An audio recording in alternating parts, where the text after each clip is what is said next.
বিসমিল্লাহির রহমানির রহিম। আসসালামু আলাইকুম এভরিওয়ান, আশা করি সবাই ভালো আছেন। এখন বাজে হচ্ছে 1:39, ঠিক আছে, 1:39 বাজে। আর এখন আমি উবারে অনলাইনে গেলাম, দেখি আজকে সারাদিন গাড়ি চালিয়ে কত টাকা ইনকাম করা যায়। এটা অবশ্য সারাদিন বললে ভুল হবে, হাফ বেলার পরেই বলা চলে আর কি, যেহেতু 2টা বেজে গেছে অলরেডি, কাছাকাছি আর কি। তো দেখি আজকে কত টাকা ইনকাম করা যায়। আমার শরীর হালকা একটু অসুস্থ, অবশ্যই আমার জন্য দোয়া করবেন, আল্লাহ যাতে সুস্থতা নিয়ে আমার দান করে। আর দেখি আজকে কত টাকা ইনকাম করি, আর পুরো ভিডিওটা দেখতে আমাদের সাথেই থাকুন। আলহামদুলিল্লাহ, অবশেষে প্রথম টিপ পাইলাম। এর আগে আমি টিপ পেয়েছিলাম আর কি কয়েকটা, এর ভিতরে একটা আমি রিসিভও করছিলাম, অ্যাকসেপ্ট করছিলাম। সেটা যাবে হচ্ছে যাত্রাবাড়ি পার হয়ে সামনে রায়েরবাগের ওদিকে আর কি, মনে হয় মাতোয়াইল ওদিকে যাবে। কিন্তু শাহবাগ এরিয়া, ঢাকা বিশ্ববিদ্যালয়ের এরিয়া পুরাটা জ্যাম, মনে হয় ওদিকে আন্দোলন হইতেছে। গতকালকে আন্দোলন হয়েছিল, এই জন্য আমি এটা ক্যান্সেল করে দেখছি, পুরাটা জ্যাম হয়ে রয়েছে। ওই টিপের ভাড়াটাও অনেক বেশি ছিল মোটামুটি, কিন্তু একটা টিপে গিয়ে যদি আমি আটকিয়ে পড়ি তাহলে তো সারাদিন শেষ হয়ে যাবো ওখানেই। এর জন্য এটা ক্যান্সেল করে দিছি, ফরওয়ার্ড করে দিছি অন্য কারো কাছে। এরপরে আরেকটা কল পাইছি, এ যাবে হচ্ছে নর্থ সাউথ ইউনিভার্সিটি।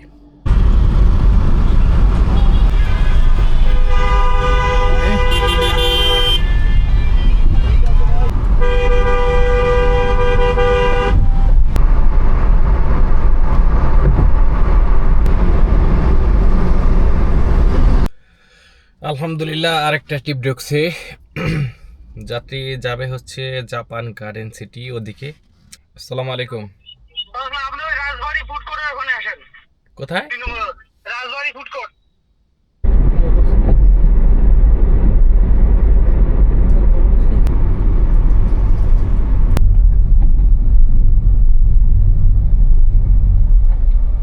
আলহামদুলিল্লাহ, যাত্রীদের নামাই দিলাম জাপান গার্ডেন সিটি। তো ভাড়া এসে আমাকে দিছে উবার 373 টাকা। 373 টাকা, এটা কোনো ভাড়া হইলো? সেই বসুন্ধরা থেকে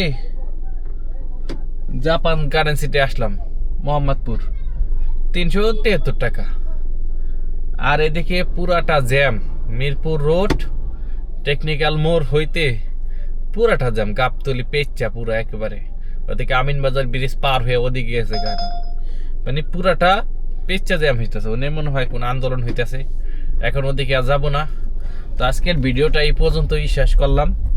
এই 2 ঘন্টায় মোট 2টার দিকে টিপ উঠেছিলাম, আর এখন বাজে 4টা 8 মোট ইনকাম 741 টাকা। ঠিক আছে, ভাড়া অনেক কম দিছে, এই জন্য ইনকামও কম। যাক আলহামদুলিল্লাহ, আমি এখন আরো টিপ মারবো, কিন্তু আর ভিডিও করব না, কারণ আমার শরীর অনেক খারাপ লাগতেছে। এই পর্যন্তই। তো ভালো লাগলে অবশ্যই লাইক কমেন্ট শেয়ার করবেন। আসসালামু আলাইকুম।